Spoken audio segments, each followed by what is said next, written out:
बिस्मिल्लाहिर्रहमानिर्रहीम अस्सलामु अलैकुम वरहमतुल्लाहि वबरकातुहू। माह रजब शरीफ के एक रोजे की फजीलत क्या है, इसके हवाले से बात करेंगे कि ये कितना अहम रोजा है और इस रोजे की फजीलत क्या है।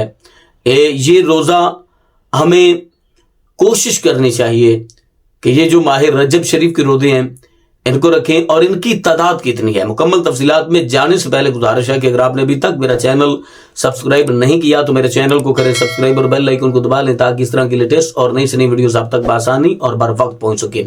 माह रजब शरीफ का चांद नजर आ गया है। जो ही माह रजब का चांद नजर आता है तो बहुत सारे दोस्त ये सवाल करते हैं कि माह रजब के रोजे की फजीलत बता दें।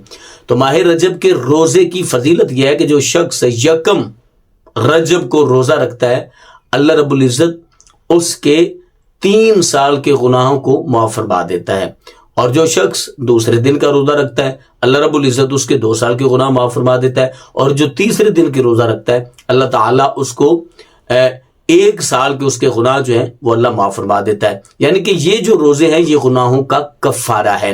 और जो शख्स ये 3 दिन गुजरने के बाद रोजे रखता है अल्लाह ताला हर रोजे के बदले 1 माह के गुनाहों का कुफारा अता फरमाता है। तो आपने माह रजब शरीफ में कोशिश करनी है कि रोज़ों का एहतमाम करना है। और ये भी सवाल किया जाता है कि माह रजब के रोज़े हैं कितने कुल। माह रजब के रोज़ों की तादाद जो है ना वो मुकर्रर नहीं की गई।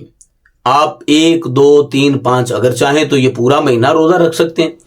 और ये भी बात याद रखें कि ये जो रोज़े हैं ये फर्जी रोज़े नहीं हैं, ये नफली रोजे हैं, लेकिन इनकी फजीलत बहुत ज्यादा है, इनका सवाब बहुत ज्यादा है, गुनाहों के कफारे का सबब बनते हैं ये रोजे। तो आपने कोशिश करनी है कि माह रजब शरीफ में रोजों का एहतमाम करना है।